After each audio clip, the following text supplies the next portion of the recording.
This interview is brought to you in association with Rabobank. Hello and welcome to Rural Delivery Online, where we speak with the people who are at the forefront of New Zealand's primary industry. Today we're going to have a look at one of the quiet achievers in New Zealand horticulture. It's a crop that's stepped firmly into the limelight, though, with a PGP aimed at going global. I'm talking about avocados, and joining me is Jen Scoular, CEO of New Zealand Avocado and the Avocado Industry Council. Jen, thanks for joining us. Thank you, Roger. It's very nice to be here. Jen, if we could just get back in time a little bit here. The New Zealand avocado industry, I think a lot of people are used to seeing them in the shops, probably think they're Australian, probably don't have an idea as to the size of the industry, where it's located, how long it's been around. Can we just get a bit of a picture as to who's involved in this sector? Certainly. We have 1,600 growers, probably 60% of those in the Bay of Plenty, stretching from Apotiki to Coromandel. We have 20% in around Whangarei, and then 20% actually north of Kaitaia. And we've been growing avocados. There was quite a big production of avocados probably in the late 80s, but it's really only the last 10 years that global production and global demand for avocados has, I guess, come to the fore, and with Mexico and South America pushing that. And we're seeing now a real demand in export markets and in the New Zealand market, I guess because of the health attributes of avocado as well as the fact that they're really delicious. And who's in the sector? What sort of person is an avocado grower? They generally tend to be quite big. Is it becoming corporatised like a lot else in the horticulture sector? I guess we're still at that stage of a bit of change there. We have in the Bay of Plenty got probably half our growers might be termed hobby growers, or they've got avocados the pretty part of their kiwi fruit orchard, but we're seeing a lot more new plantings or consolidated plantings, bigger orchards. We've got the far north, we've probably got most of them will be commercial growers just growing avocados, and we've got one orchard up there about 140 hectares, which is our biggest. Wow. We've got a number now that are sort of 40 hectares, and a couple of large commercial orchards on the islands around Bay of Plenty as well. What does it take to set up an orchard? They're pretty large trees. They are large trees. We now have some imported rootstocks, which grow better in New Zealand, because New Zealand and I think Tauranga is the coldest place in the world to grow Hass avocados, and most of our avocados are the Hass variety. But the trees are planted mostly on reasonably flat land because they need to be picked. So your cherry picker needs to be able to cultivate, to harvest the fruit. And the trees start bearing fruit within about 2 years, probably 7 or 8 years before they're fully productive. But again, lots of R&D, lots of changes both in New Zealand and globally at the moment as to trying to have better canopy management, smaller trees, easier to pick, easier to spray, easier to manage, and we're finding are getting much more productivity when we are managing them as a bit more contained trees. But that's part of our ongoing research we're doing. Okay, well, we'll get to research in a minute. I'm interested here. If New Zealand's such a really an unusual place to be growing avocado, is there anything special about the avocados we grow here as a result? Well, absolutely there is. We'd call it a temperate climate for a fruit that's normally growing in hot climates. It does mean that the avocado fruit hangs on the tree for nearly a year. We flower and fruit in October, November. We start harvest in September, but quite often don't harvest till October, November, and right through till February. So the fruit does hang on the tree for longer. An avocado matures on the tree, but doesn't start ripening until you've harvested it. So we have the highest requirement for dry matter, which is a test of its maturity before we harvest. It's the highest in the world at 24%. And we think that makes our avocados creamier and even more delicious than some of our competitors who have a much shorter season and their avocados are flower and are harvested within 6 months. Right. Now, the biggest eaters of our avocados at the moment, creamy and delicious as they may be, are the Australians. Is that right? That's right, yes. Yeah. And they've got a pretty big industry themselves. You've got some pretty special access rights there. I don't think other people can bring avocados into Australia, can they? No, they can't. New Zealand does have access to the Australian market, and it's been a very valuable and premium market for us. It's been very strongly developed by our exporters over the last 10 or 12 years, and I think one of the most important parts of that development is the development of the ready-to-eat program. So consumers don't know a lot about avocados, and certainly one of the biggest questions we get is, how do we know if it's ripe? Because we are exporting only half avocados, you wait until it's purpley brown, and then that's when it's ready to eat. And the retailers, through an education program which has been driven by New Zealand exporters, have really adopted this. And in most supermarkets in Australia and now increasingly in New Zealand, we are seeing ready-to-eat now avocados, which are that purpley brown. You've got ones that are sort of purpley green, which are ready to eat in a couple of days, and ones that are still quite a lot of green on them, which might be ready to eat in 5 days. And we find consumers really like knowing that they can buy one and actually put it in their salad tonight or on their toast in the morning. And New Zealand consumers are eating more, perhaps as a result of that. You've got pretty strong growth.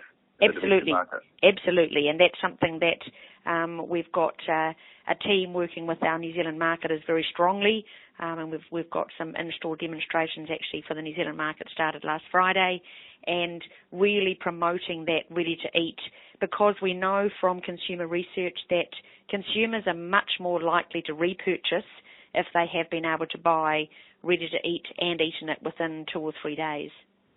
As important as the New Zealand market is, this is an industry that has global ideas, and you've been the first to get on board with the PGP process, the first in the horticultural sector. And the title of that is to go global. Can you tell us what the key points in that PG are, and how long it'll last, the sort of things that have got to be successful before you're going to actually achieve that goal? Very good questions, Roger. So our primary growth partnership is about tripling our productivity and quadrupling our sales, and all within the next 10 years. So seemingly very audacious, and I guess the heart of our PGP doing the business case was actually saying, okay, we've got these aspirational, audacious goals.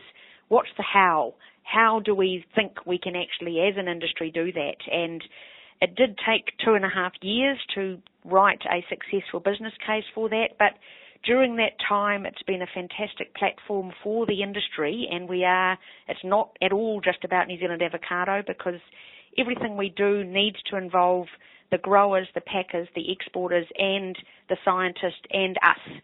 So it is very much cross-industry.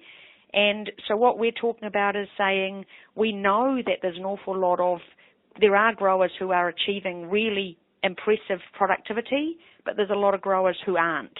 So let's look at what those successful growers are doing, write some best practice, put some videos up on a website, and transfer that best practice so that we can raise the productivity across the industry. So that's the first part of the program. Obviously, with increased productivity, we need to have new markets. We are anticipating the Australian market will continue growing, both with a population increase and a consumption increase in Australia, which is happening now and very positive. But we're also aware of a wonderful demand in Asia for safe and healthy food. And we think, and certainly some of our market research and our current sales are really showing that that opportunity is absolutely there in Asia for New Zealand avocados. If you were going to increase productivity, what's the from to here? If we're talking about quadrupling it, what's the sort of industry average now, and what do you need to hit? I think one of the things I need to preface this with is we're still reasonably young as an industry, so some of our data on our productivity is not perfect. We don't yet GPS all our orchards, but from the data we've currently got, our productivity in 12-13, which was our baseline year for Primary Growth Partnership, was only about 4 tonnes a hectare. In actual fact, last year it was about 8 tonnes a hectare. But even there, we have got growers that are getting much less than that, but 10% of our growers are achieving 20 tonnes a hectare. Wow. So we've got a huge range of productivity, and that's what I said. What we want to do is target those 20 tonnes a hectare orchards and say, what are you doing? And find out what they're doing that others aren't.